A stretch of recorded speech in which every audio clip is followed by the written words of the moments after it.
Eshima, votre magazine qui bat au rythme de l'actualité. Retrouvez la nouvelle édition. Exclusivité, alors que la RDC sort progressivement la tête de l'eau après la crise sanitaire Covid-19 ayant fragilisé les économies du monde, Eshima Magazine présente à la une de sa 15e édition la ministre de l'économie nationale, Acacia Bandou-Bola, présente son bilan depuis sa prise de fonction. Relance économique, Acacia Bandou-Bola Mbongo donne des signaux forts. Baisse des prix des produits pétroliers, maîtrise des prix des denrées alimentaires pendant des temps forts, organisation des marchés populaires afin de soulager les paniers de la ménagère en période de Covid-19, une franche collaboration avec les opérateurs économiques et dotation en équipement de son administration, la ministre de l'économie nationale affiche un bilan éclatant de sa première année de gestion de ses très stratégiques portefeuilles. Eshima Magazine revient sur chaque étape de la vie de la Margaret Thatcher congolaise. Focus, Agnès Moide et la CNSS interpellent les employeurs sur les avantages de l'utilisation de la télédéclaration. Payer l'impôt est un devoir civique. Barnabé Mwakadi Mwamba, directeur général de la DGI, sensibilise les assujettis. Découverte, Jerry Biangani Tampo, l'homme derrière la renommée de l'université chrétienne Cardinal Malula. Dossier Eshima, contentieux électoraux de la poudre aux yeux. Économie, les scandales financiers ont la peau dure en RDC. Interview, Ted Belechai Kassonda, secrétaire exécutif national de la Ligue des jeunes de l'UDPS. Bras de fer entre la CPI et les USA. Fatou Bensouda défie Donald Trump. Retrouvez l'intégralité du magazine Eshima dans les kiosques. Eshima Magazine, un nouveau standard d'information. Madame, Monsieur, bonjour et bienvenue sur Samoya Congo, votre chaîne d'information. Je suis contente de vous retrouver quant à cette nouvelle session des réactions par rapport à tout ce qui se passe en République démocratique du Congo. Hier, le président de la République, Félix-Antoine Tshisekedi Tshilombo, s'est adressé à la nation pour nous faire l'état de la nation, surtout en cette année 2020 qu'il avait proclamé année des actions. Vous avez suivi certainement ses discours.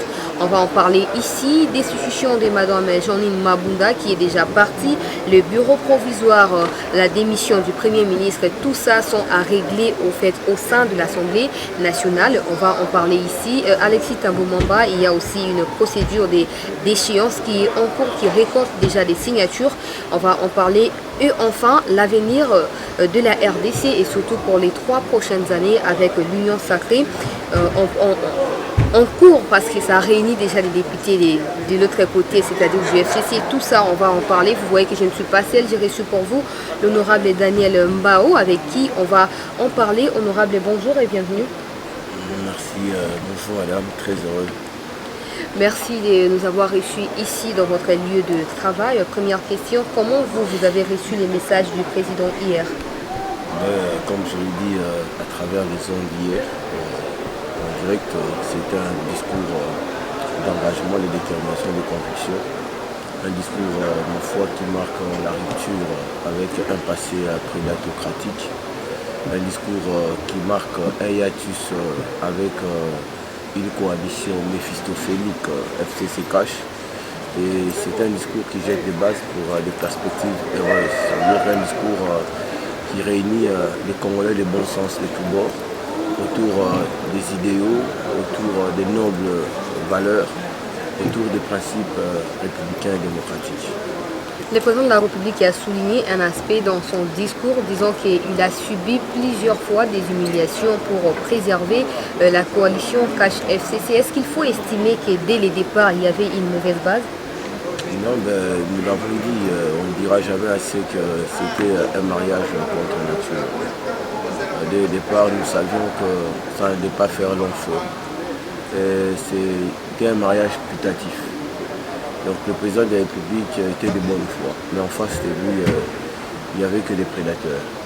Et donc on ne pouvait pas, dans le contexte qui était le leur, le président de la République avec ses partenaires, concevoir la possibilité d'une gouvernance de qualité, en même temps qu'une gouvernance des prédations. Et ce qui a fait que FCCH comme coalition a couché d'une souris. Et le résultat, vous l'avez, il est très largement mitigé. Et la population n'a pas tiré son épingle du jeu. Nous sommes dans une forme de quadrature, de la quadrature du cercle. Nous naviguons à vue. Et le président de la République se mettait devant ses responsabilités, voyant que la prochaine échéance se profilait déjà à l'horizon. Il a décidé, je crois, à temps utile, de pouvoir rompre, afin de donner le meilleur de lui-même à la population congolaise. Donner les meilleurs de lui-même à la population congolaise. Est-ce qu'il faut estimer que la déchéance de Mme Jeanine Mabunda avec son bureau sont autant les conséquences de décisions qui ont été prises lors des consultations? Il faut dire que le président de la République a reçu des personnalités et des structures représentatives qui sont venues de tout bord. Et dans la logique des choses, je crois bien qu'il ne faut pas qu'on se leurre.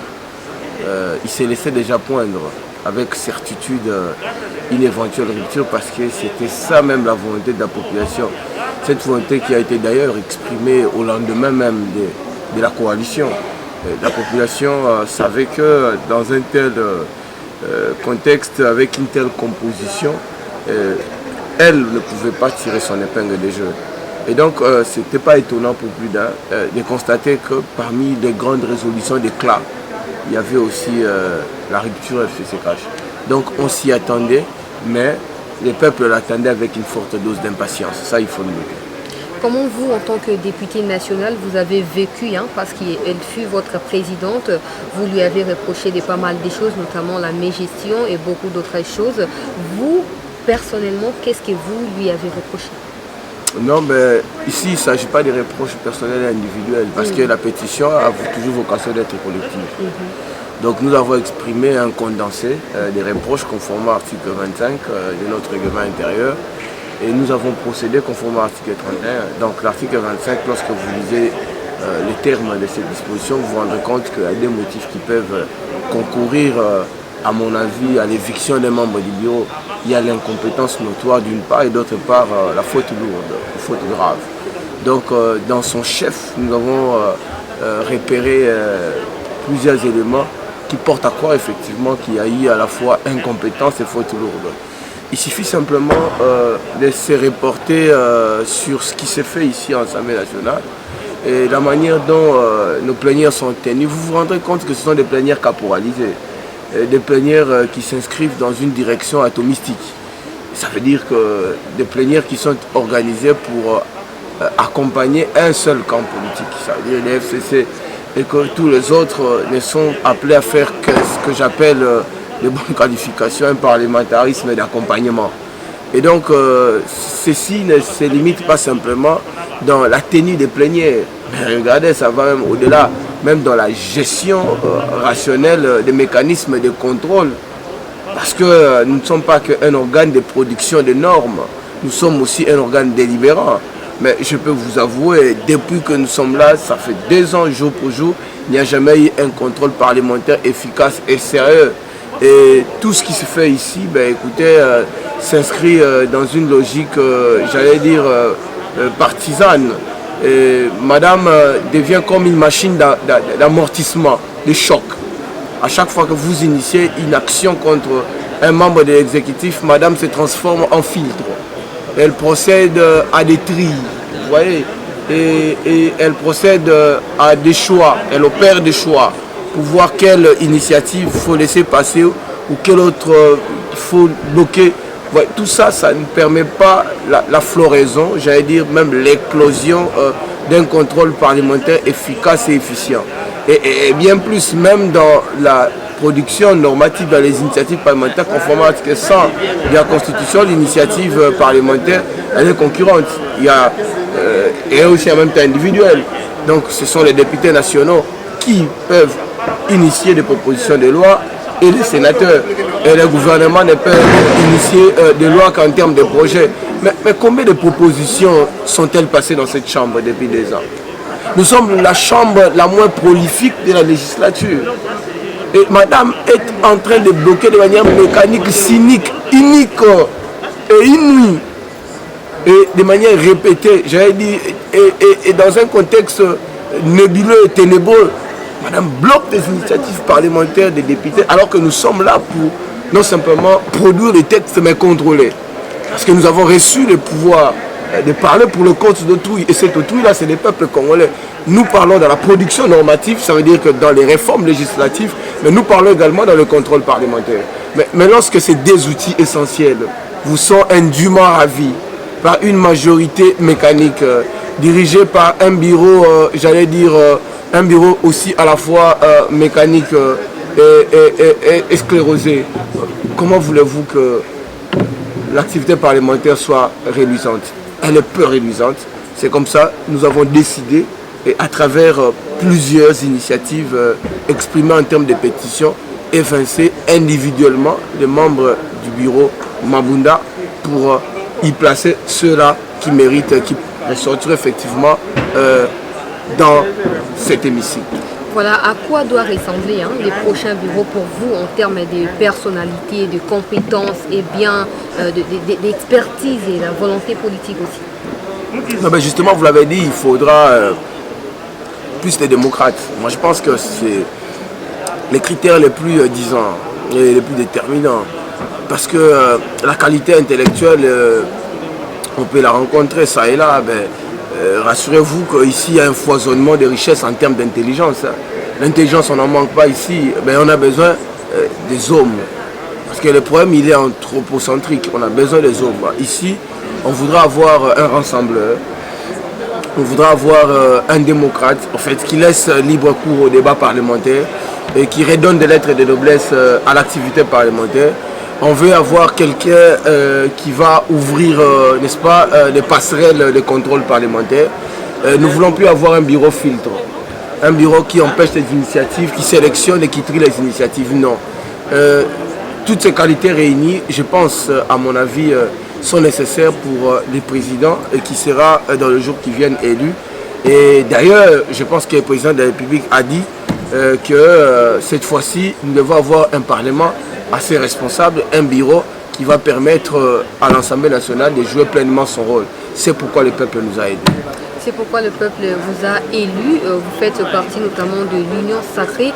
Est-ce qu'en étant député du MLC, je tiens à rappeler ici, de Jean-Pierre Bemba Gombo, lui aussi qui a participé aux consultations, la Mouka c'est fini, ou finalement chacun, en termes de leader politique au sein de la plateforme, la Mouka est revenu à ses initiaux?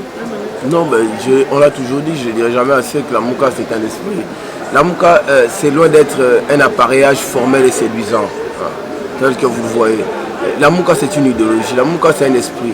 Et en ligne de mire, l'idéal de la Mouka, c'est la défense des droits fondamentaux du peuple congolais. Et ça, c'est en termes philosophiques. Mais au-delà de cette dimension philosophique, il faut dire que la Mouka combattait le régime, le système Kabila.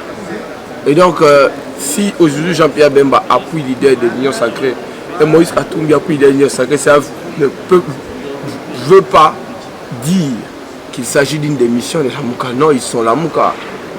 Justement, la Mouka, sa mission, c'est de détricoter, j'allais dire, de désamorcer, de déconstruire ces systèmes machiavéliques, ces systèmes de prédation qui nous a mis en mal, qui nous a piétinés, qui nous a transformés en une pauvrette durant 18 ans. Et donc la Mouka reste compacte.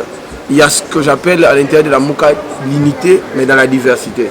Et cette unité n'exclut pas des initiatives personnelles des leaders. Voilà, pour finir, parce qu'on nous signale déjà qu'il faut arrêter, pour finir, qu'est-ce qu'il faut croire prochainement pour l'Union Sacrée, notamment avec les soupçons de la corruption dont révélé par l'honorable Léon Nemba-Lemba. Il a dit qu'il aurait perçu 15 000 $. Je ne sais pas si vous aussi vous avez touché à quelque chose. Est-ce que l'Union Sacrée en question est déjà entachée par la corruption ou il faut croire que l'Union Sacrée peut changer les choses? Écoutez madame, lorsque vous posez des questions à des responsables, je préfère que ces questions soient posées avec responsabilité et sérieux. Moi je suis un homme de conviction. Moi je ne pose pas les actes dans les hasards. S'il y a un député qui prétend avoir perçu de l'argent, vous n'avez qu'à présenter votre micro et qui développe ce moyen. Je n'en sais rien à la fourchette, rien du tout. Moi, je me suis engagé parce que mon parti s'est engagé dans ces combats. Donc c'est très bas que je me mette à répondre sur des questions qui m'amènent dans les égouts. Non. Voilà, honorable Daniel Baou, merci. Votre dernier mot pour clôturer cette interview. Non, excusez-moi, mon dernier mot c'est de dire à la population congolaise de renouveler sa confiance à l'Union sacrée, de continuer continuellement à prier pour l'Union sacrée. Saint Paul dit, j'ai pu tout par celui qui me fortifie. Et l'Union sacrée ne peut atteindre les objectifs escomptés et visés que si Christ est au centre des activités et si la population pour qui nous nous sommes battus s'engage, n'est-ce pas, à intercéder pour l'Union sacrée et ses membres. Nous ne sommes que les hommes. Nous n'avons rien de plus particulier que le peuple n'a pas. Et donc, si le peuple veut avoir quelque chose de particulier de l'Union sacrée, que le peuple remette l'Union sacrée entre les mains de Dieu. Entre les mains de Dieu. Parce qu'il est temps aussi que nous mettions des valeurs chrétiennes au cœur de l'activité parlementaire. Il est temps que nous mettions des valeurs chrétiennes au cœur de la gestion de la République. Parce qu'il y a un homme de Dieu qui dit, et bien je crois que ça découle aussi de la Bible, que Christ en nous, l'espérance et la gloire. Nous voulons que Christ en l'union sacrée, que ce soit l'espérance et la gloire pour son peuple. Je vous remercie. Merci honorable d'avoir répondu à nos questions. Christ en nous, l'espérance et la gloire. C'est par là que nous achevons cette tranche d'information. Merci de nous avoir suivis. Merci à Serge Moura qui était derrière la caméra pour la réalisation de cette interview. Prenez rendez-vous avec moi demain à la même heure sur Savoya Congo.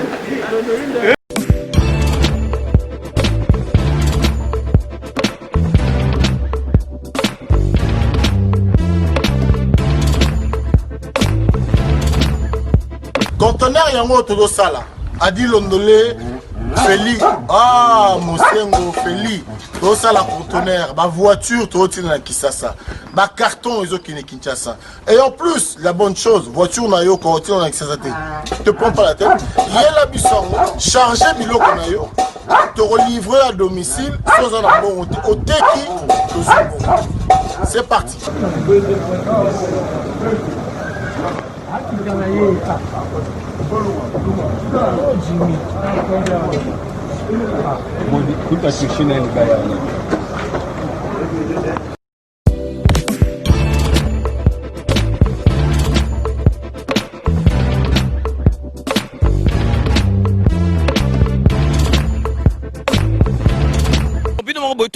Donc, besoin vraiment contact, numéro, ils allaient défiler, bengi, fret maritime, Feli Mosengo, donc, ils allaient à la semaine, donc, on a besoin, il y a 30 cartons seulement. Donc, il y a 3 cartons, moi, que vous allez au Félé, et qui, kilo, vous allez contacter, vraiment, besoin contact, vraiment, il faut consommer congolais, ceux qui congolais, ça les locaux, aider, tout le monde, chinois, vraiment, ils allaient, ma lame ou mingi.